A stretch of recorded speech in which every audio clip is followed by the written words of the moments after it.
रायगड जिल्ह्यात सुरू असलेल्या मुसळधार पावसामुळे मुंबई गोवा राष्ट्रीय महामार्गावरील वाहतुकीवर मोठा परिणाम झाला आहे। महामार्गावरील अनेक ठिकाणी पुराचं पाणी साचल्याने तब्बल 6 तास वाहतूक कोंडी निर्माण झाली। परिस्थितीचा आढावा घेण्यासाठी महामार्ग पोलीस अधीक्षक तिरुपती काकडे यांनी घटनास्थळी भेट देऊन पाहणी केली आहे। वाहतूक पोलिसांच्या सहकार्याने कोंडी सोडवण्यासाठी प्रशासनाकडून युद्ध पातळीवर प्रयत्न सुरू आहेत।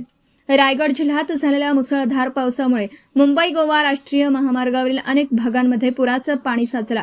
यामुळे महामार्गावरील वाहतूक विस्कळीत झाली असून वाहनांच्या लांबच लांब रांगा लागल्या। महामार्गावर निर्माण झालेल्या गंभीर परिस्थितीची दखल घेत महामार्ग पोलीस अधीक्षक तिरुपती काकडे यांनी प्रभावित भागांची पाहणी केली। त्यांनी संबंधित अधिकारी आणि कर्मचाऱ्यांना आवश्यक सूचना देत वाहतूक सुरळीत करण्याच्या सूचना दिल्या। वाहतूक पोलीस, महामार्ग पोलीस आणि स्थानिक प्रशासनाच्या संयुक्त प्रयत्नातून वाहतूक कोंडी सोडवण्याचं काम सुरू असून अडकलेल्या वाहनांना मार्ग मोकळा करून देण्यात येत आहे। दरम्यान पावसाचा जोर कायम असल्याने प्रशासन सतर्क असून नागरिकांनी अत्यावश्यक कामाशिवाय प्रवास टाळावा असं आवाहन करण्यात आलं आहे। Video reporter Dhammasheel Sawant, KTV news, Raigad.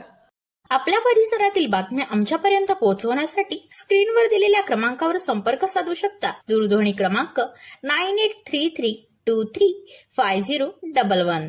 त्याचप्रमाणे अधिक माहितीसाठी स्क्रीनवर दिलेल्या KTV न्यूजच्या ईमेल आयडी वर देखील संपर्क करता येईल।